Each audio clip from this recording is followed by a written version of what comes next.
कैसे हैं मेरे प्यारे बच्चों। कल हम लोगों ने बहुपद के बारे में सीखा। बहुपद किसे कहते हैं, what is polynomial, types of polynomial, रैखिक बहुपद, द्विघात बहुपद, त्रिघात बहुपद, linear polynomial, quadratic polynomial, cubic polynomial. अब इसके आगे हम लोग सीखेंगे। दूसरा पार्ट शुरू हो गया है। किसी की कोई समस्या है तो आप बताते रहेंगे, मैसेज करते रहेंगे निसंकोच। कोशिश हमारी यह है कि आपको कोई भी प्रश्न पूछना ना पड़े। आपके सारे प्रश्नों के जवाब मेरी बताई गई बातों से प्राप्त हो जाएं। फिर भी यदि आपको कोई दिक्कत होती है तो आप हमारे पास व्हाट्सएप पे मैसेज कर सकते हैं। कोई समस्या होती है जरूर बताएं, उसको ध्यान में रखा जाएगा। आइए कुछ और बातें हम लोग सीखते हैं, समझते हैं और जानते हैं। कुछ बातें आप चौंकिएगा नहीं, पूरी बातों को सुनिएगा, समझिएगा, फिर हम लोग आगे बढ़ जाएंगे। अगर मैं आपसे पूछूं कि रेखा क्या है तो आपको बहुत सी बातें बताई गई हैं कि अंत बिंदु नहीं होता, इनका कोई छोर नहीं होता, अपरिमित लंबाई की होती है, एंड सो ऑन। बड़ी सी बातें सीखी। आपको दो शब्दों में ध्यान देना, आपको एक रेखा और एक वक्र रेखा या वक्र रेखा और वक्र में अंतर समझना। अब आपके मन में आ रहा होगा कि ये चीजें आप क्यों बता रहे हो, मैं आपको सिखाऊंगा, बताऊंगा कि मैं इसको क्यों बता रहा हूं, क्यों सिखा रहा हूं। थोड़ा सा यहां पर आपको समझना है कि रेखा और वक्र में क्या अंतर है। रेखा ये है, रेखा ये है, रेखा ये है, रेखा ये है, ये रेखा है, सरल रेखा है, स्ट्रेट लाइन। कैसी रेखा ये? सरल रेखा है।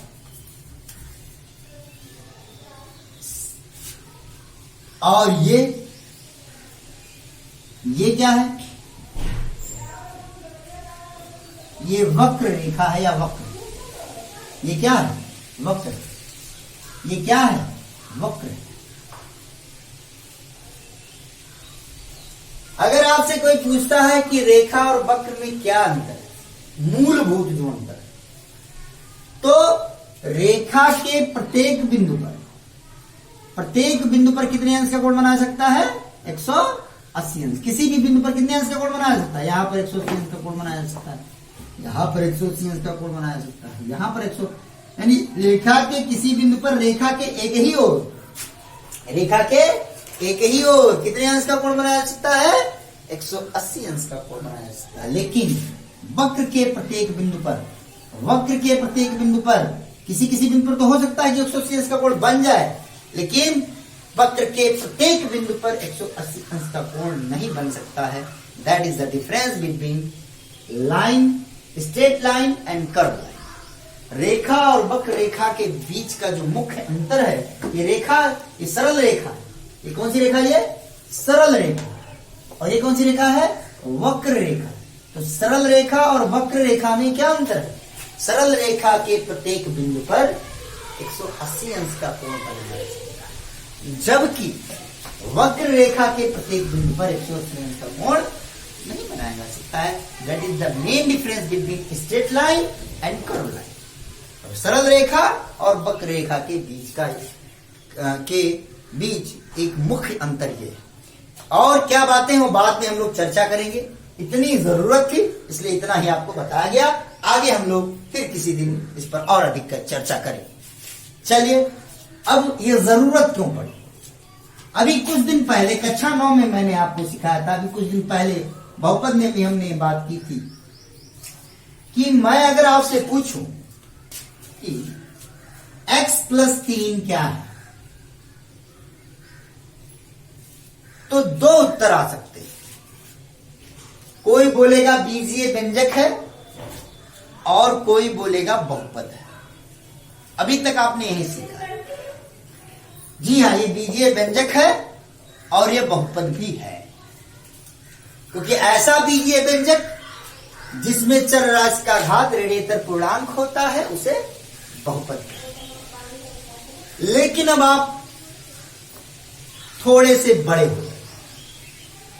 कैसे बड़े हो जाइए आइए देखते हैं। कक्षा 9 में मैंने आपको ग्राफ सिखाया। क्या सिखाया था? ग्राफ। अगर मैं x प्लस 3 को y मान लूं तो y बराबर किसके हो गया? x plus 3। हमने आपको ग्राफ खींचना जब सिखाया था तो हमने आपको कहा था कि आप x का मान अपने मन से रखते जाइए और y का मान आपको मिलता जाएगा। याद आ रहा है? नहीं याद आ रहा? x का मान 0 रखिए तो y बराबर 0 धन 3।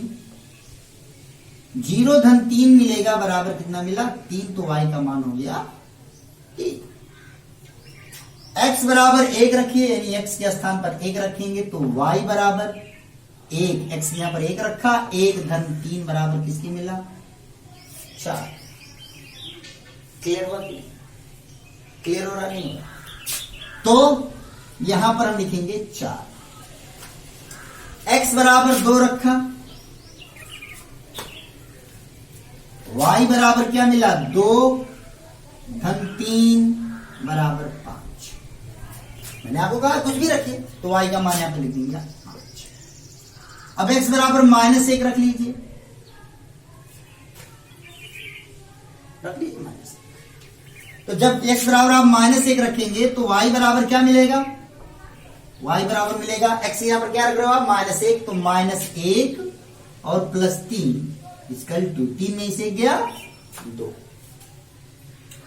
y बराबर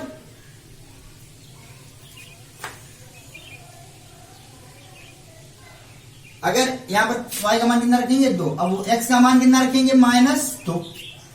तो x यहां पर अगर -2 रख दें तो कितना मिलेगा? x यहां पर -2 रख रहे हैं तो -2 और धन 3। विपरीत चिन्ह है तो कट गया, अपोजिट साइन। अपोजिट साइन है यहां पर कि नहीं है?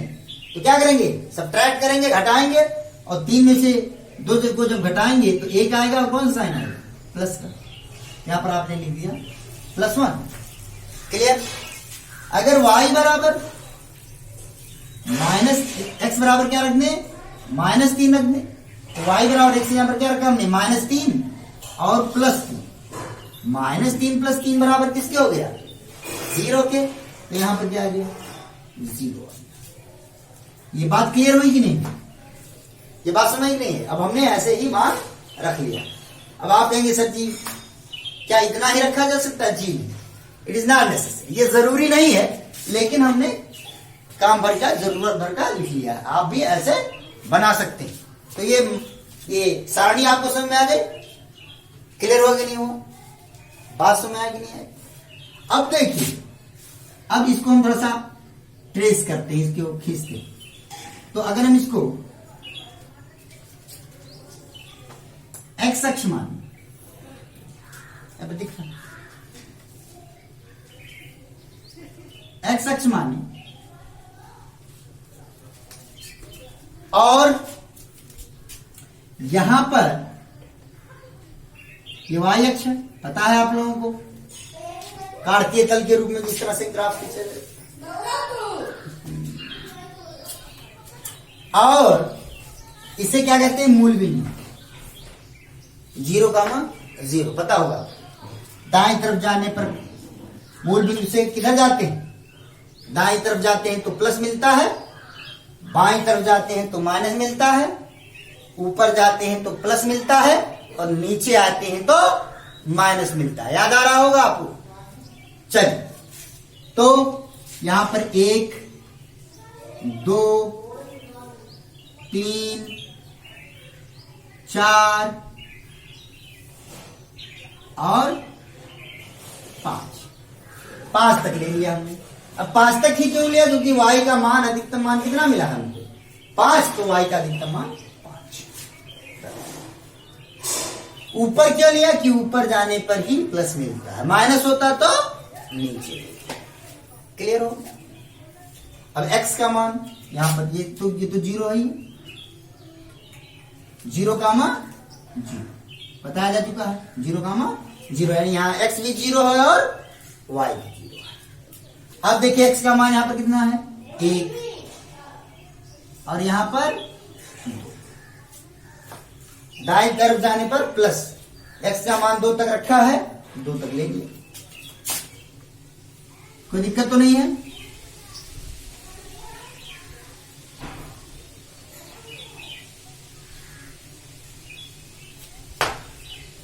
फिर x का मान -1 किधर आएंगे, बाई तरफ आएंगे तो माइनस मिलेगा, तो यहां पर क्या मिला आपको -1, फिर क्या मिला यहां पर -2 और फिर क्या मिला आपको -3, क्या मिला -3।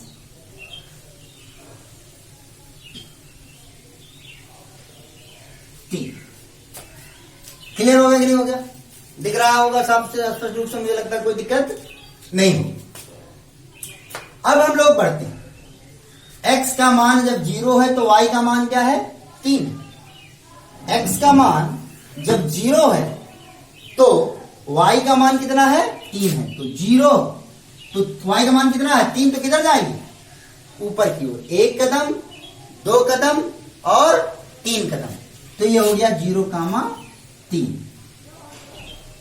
x का मान 0 और y का मान 3। अब x का मान 1, दाहिनी तरफ गए 1 कदम और y का मान कितना 4, तो इसकी सीध में ऊपर जाएंगे कितना कदम 4, यानी ये हो गया आपका 1 कामा 4। क्लियर हुआ कि नहीं हुआ, ये आपका क्या है 0 कामा 3 है और ये क्या है 1 कामा 4। अब x बराबर 2 रखेंगे तो y बराबर कितना मिलेगा 5, तो यानी दाईं तरफ के 2 कदम और 5, यानी यहां पर है 2 कामा 5। क्लियर हुआ कि नहीं हुआ, समझ आ रहा है कि नहीं आ रहा है, कोई दिक्कत तो नहीं हो रही है, क्लियर हो रहा है नहीं हो रहा है, बात समझ आ रही नहीं आ रही है, क्लियर।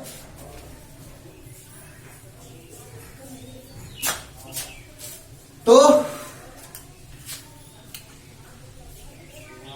एकदम कॉन्सेप्ट क्लियर हो रहा है। तो और फिर देखिए यहां पर जब x बराबर कितना है -1, तो -1 किधर गए बाईं ओर, फिर y का मान कितना है 2, इसकी सिधाई में कहां पर जाएंगे 2 पर, 2 कहां पर है यहां पर, ये हो गया आपका -1 कामा 2। फिर अब यहां पर पहुंचते हैं, x का मान -2, बाईं तरफ आए -2 और y का मान कितना 1, तो यानी इसकी सीधाई में कहां पर पहुंचेंगे यहां पर,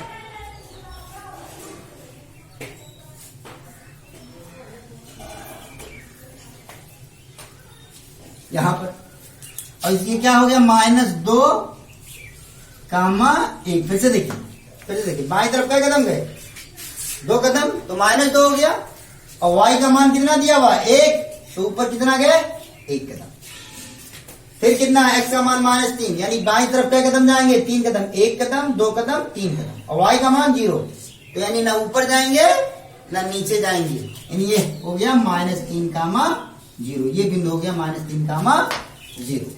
अब अगर आप इसको मिला दें तो एक सरल रेखा प्राप्त हो रही कि नहीं हो रही है, तो क्या ये रेखा यहीं तक जाएगी, जी नहीं, आगे भी जाएगी, और क्या ये रेखा यहीं तक जाएगी, जी नहीं, पीछे भी जाएगी, कोई दिक्कत तो नहीं, क्योंकि x का मान केवल 2 ही नहीं रख सकते, 3 4 5 6 7 आगे भी लिख सकते। तो इससे क्या सीखा आपने कि ये किसको प्रदर्शित करता है, ये x+3 को प्रदर्शित करता है, इसको प्रदर्शित करता है। अगर ये पूछा जाए कि ये कौन सी रेखा है, तो आपका उत्तर होगा ये रेखा x+3 से प्रदर्शित होती है। इस रेखा का जो समीकरण होगा वो क्या होगा, y बराबर x प्लस 3। क्लियर हुआ कि नहीं? बात में नहीं। तो इसका मतलब क्या हुआ कि यदि आपसे कोई पूछता है कि x प्लस 3, अब आप सुनिए, इतनी बात समझ नहीं आ गई? ग्राफ समझ में आ गया कि नहीं आ गया? अब इसका जो निचोड़ है, जो निष्कर्ष है, वो मैं बता रहा हूं, उसको सीखिए और समझिए कि अभी तक यदि आपसे पूछता जाता था कि x प्लस 3 क्या है, तो आपका उत्तर होता था कि बीजीय व्यंजक है, या आपका उत्तर होता था कि बहुपद है।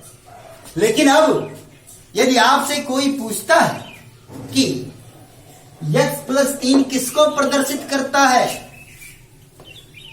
तो आपका प्रश्न होना चाहिए किसके स्वरूप में, ज्यामितीय रूप में या बीजगणितीय रूप में। अगर यदि वो आपसे कोई, वो सामने वाला व्यक्ति पूछता है कि x प्लस 3 बीजगणितीय रूप में क्या है, तो आप कहोगे कि ये क्या है, एक बहुपद है। लेकिन यदि x प्लस 3 आपको ज्यामितीय रूप में पूछा जाता है कि x प्लस 3 क्या है, तो आप कहोगे कि ये क्या है, एक सरल रेखा है। क्लियर हुआ कि नहीं? यानी अब आपके पास क्या उत्तर हो गए इसके? 2 उत्तर। क्लियर हुआ कि नहीं हुआ? क्लियर हुआ कि नहीं? याद कीजिए, मैं और रिलेट करता हूं इस चीज को। जब कल मैंने आपको, ध्यान दीजिए कि जब हमने कहा कि, समझ में आ गया होगा, मुझे लगता है कोई दिक्कत तो नहीं होगी, इसको उतार लीजिएगा, समझ लीजिएगा। कल जब मैं बता रहा था तो मैंने क्या कहा था?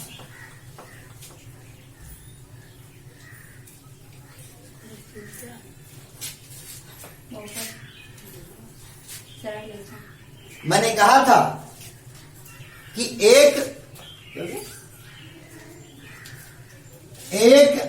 अगर एक घात का बहुपद है तो उसे रेखीय बहुपद कहते हैं। क्लियर? 2 घात का बहुपद है तो उसे द्विघात बहुपद कहते हैं। क्लियर?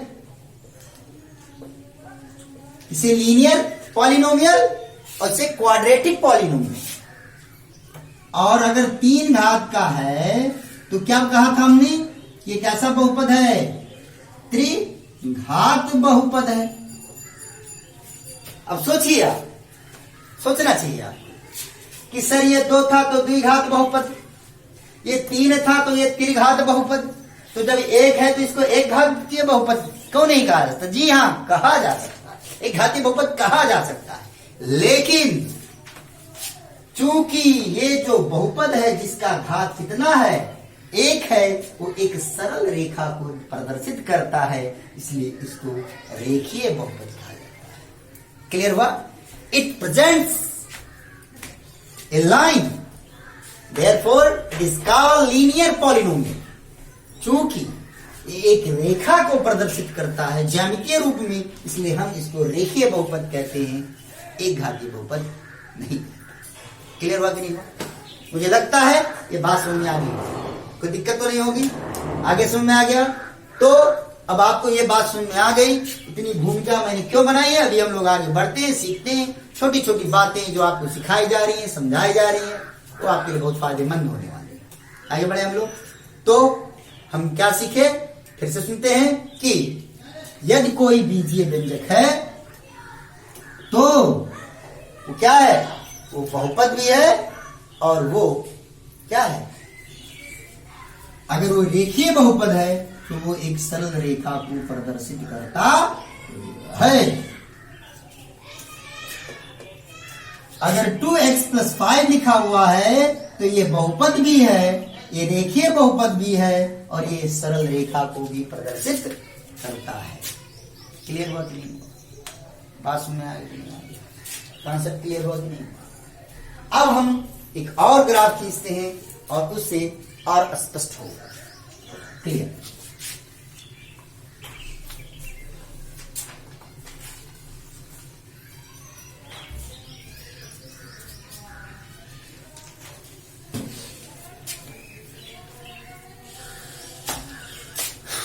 अगर यदि मैं आपसे पूछूं कि एक्स स्क्वायर क्या है,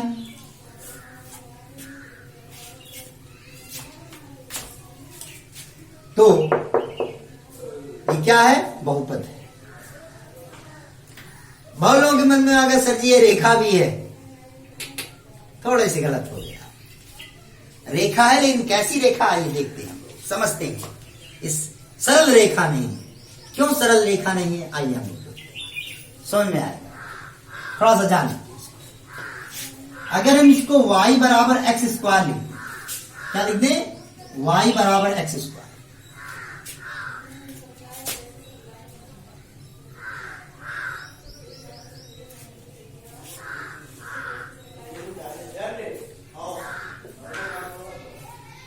एक्स वाई, एक्स का मान 0 रखेंगे, वाई का मान क्या मिलेगा, 0। 0 का वर्ग क्या होता है, 0। अगर यदि x का मान 1 रखते हैं तो 1 का वर्ग, y बराबर 1 का वर्ग कितना हो जाएगा, 1 का वर्ग बराबर 1 गुणे 1 बराबर 1। y बराबर, अगर x बराबर 2 रखते हैं तो y बराबर कितना मिलेगा, x यहां पर 2 रखते हैं तो 2 का वर्ग, 2 गुणे 2 बराबर 4। यदि x का मान -1 रखते हैं तो y का मान, x यहां पर कितना रखेंगे, -1, तो -1 का स्क्वायर बराबर -1 गुणे -1। -1 गुणे -1 किसके बराबर होगा, प्लस की। माइनस गुणे माइनस क्या होता है, प्लस, और 1 और 1 का गुणा 1, यानी यहां पर कितना आ गया, 1। कॉन्सेप्ट समझते हैं, कोई दिक्कत तो नहीं है। तो y बराबर, और ध्यान पर इस बात सुनिए, यदि y बराबर -2 हो जाए, क्लियर हुआ कि नहीं हुआ, तो यहां पर क्या मिलेगा, 2 का वर्ग कितना मिल जाएगा, -2 का वर्ग, x यहां पर y, यहां पर y हो गया, बराबर की यहां पर बराबर हो गया, x यहां पर क्या रख रहे हैं, -2, तो -2 रख दिया, वर्ग लगा हुआ तो वर्ग लगा दिया, तो -2 का वर्ग कितना हो गया, -2 गुणे -2, तो -2 गुणे -2 कितना हो गया, +4। कॉन्सेप्ट क्लियर, ऐसे हम और मान रख सकते हैं, कोई दिक्कत तो नहीं है। आगे बढ़े हम लोग, चलिए अब इसका ग्राफ बनाते हैं। अगर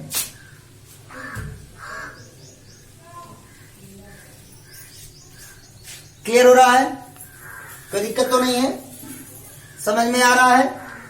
अब ये क्या है, ये x अक्ष है और ये क्या है, y अक्ष।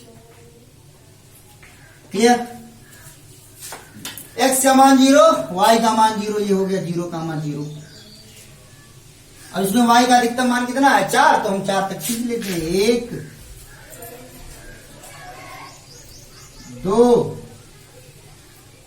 3 और ये हो गया 4।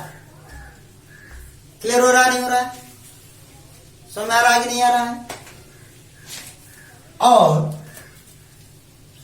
x का मान कितना है, 0 हो गया, x का मान 1, तो यहां पर 1 ले लें, 2 तो 2 ले लें, और यहां पर फिर बाएं तरफ क्या है, -1 और -2, तो यहां पर लिख दे -1 और यहां पर लिख दे हमने -2।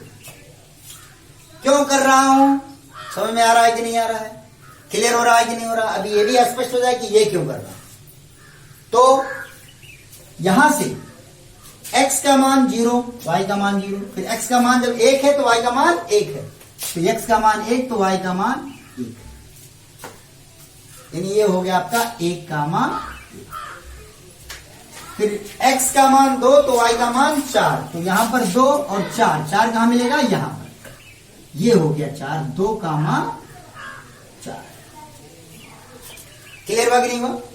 फिर x का मान अगर -1 है तो y का मान 1 है, यानी -1, और यहां पर हो गया 1, यानी -1 का मान 1 हो गया, ये हो गया -1 का मान 1। और जब x का मान -2 है तो y का मान कितना है, 4 है, यानी बाई तरफ का कदम गए 2 कदम, -2 मिला, और ऊपर कितना गए 4, तो ये हो गया आपका -2 का मान 4,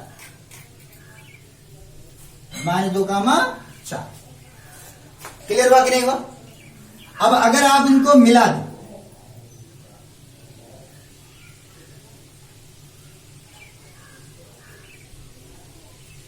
तो क्या मिल गया आपको? ग्राफ खींच गया कि नहीं खींच गया? लेकिन इस बार यह एक सरल रेखा नहीं है बल्कि एक वक्र रेखा है। क्लियर हुआ कि नहीं हुआ? क्लियर हुआ कि नहीं हुआ? क्लियर हुआ कि नहीं हुआ? बात समझ आई कि नहीं आई? और जब आप इंटर में पहुंचेंगे तो आपको बताया जाएगा कि ये जो वक्र है वो क्या है? परवलय है, पैराबोला है। क्या है ये? पैराबोला, क्या? परवलय। क्लियर हुआ कि नहीं हुआ? तो क्या देखा आपने कि यदि x के घात 2 है तो ज्यामितीय रूप, अगर आपको बीजगणितीय रूप में पूछा जाता है कि x के घात 2 क्या है, तो आप कहोगे कि ये द्विघात बहुपद है। लेकिन यदि आपसे ये कहा जाता है कि ज्यामितीय रूप में क्या है, तो आप कहोगे ये रेखा है। लेकिन अब की बार ये सरल रेखा नहीं है बल्कि क्या है? वक्र रेखा है। क्लियर है? अब की बार ये कैसी रेखा है? ये वक्र रेखा है। तो क्या निष्कर्ष निकला यहां से? यहां से ये निष्कर्ष निकलता है कि अगर यदि कोई बीजीय व्यंजक है तो बहुपद जो है बीजगणितीय रूप में वो बहुपद हो सकता है, लेकिन ज्यामितीय रूप में वो या तो वक्र रेखा होगा और या तो सरल रेखा होगा। वक्र रेखा को केवल वक्र भी बोलते हैं, तो या तो सरल रेखा होगा या तो वक्र। क्लियर हो गया कि नहीं हो गया? बात समझ में आएगी कि नहीं आएगी? ये कॉन्सेप्ट समझ में आया कि नहीं आया? क्लियर हो गया? यानी अब आप ये सीख चुके हैं कि हम किसी भी बहुपद को ज्यामिति के रूप में प्रदर्शित कर सकते हैं और उससे हम यह पता कर सकते हैं कि वो बहुपद कैसा होगा, वो वक्र कैसा होगा, सरल रेखीय होगा या वक्र रेखीय होगा। लेकिन आपको समझाने के लिए एक सरल तरीके से मैं समझा देता हूं कि अगर बहुपद में चर राशि की घात 1 है तो आपको निश्चित रूप से पता हो जाना चाहिए, जैसे हमने बताया था अभी, x+3 या हो या 2x+7 हो या ऐसा कुछ हो। अगर यदि ऐसा बहुपद है तो इससे अगर आप ग्राफ पर खींचेंगे तो आपको एक सरल रेखा ही प्राप्त होगी। कैसी रेखा प्राप्त होगी?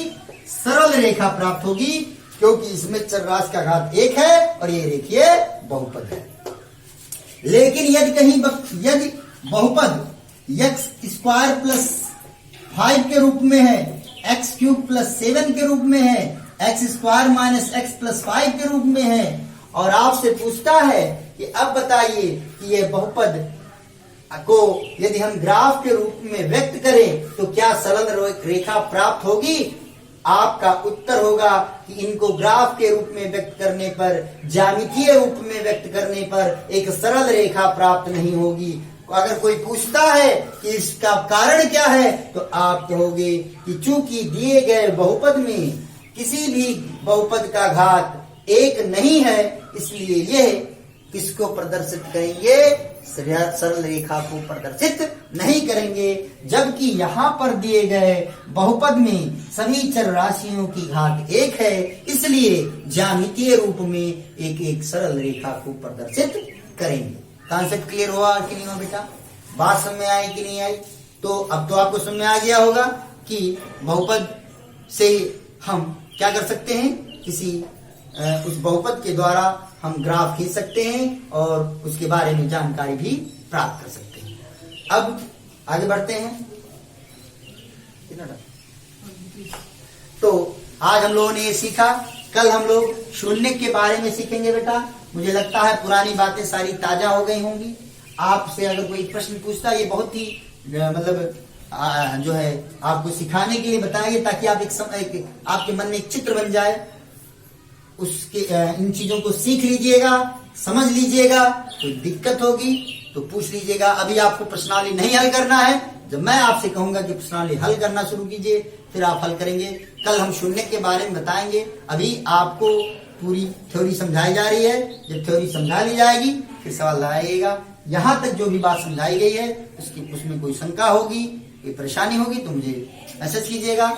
कल हॉलीडे रहेगा, परसों मिलते हैं। धन्यवाद।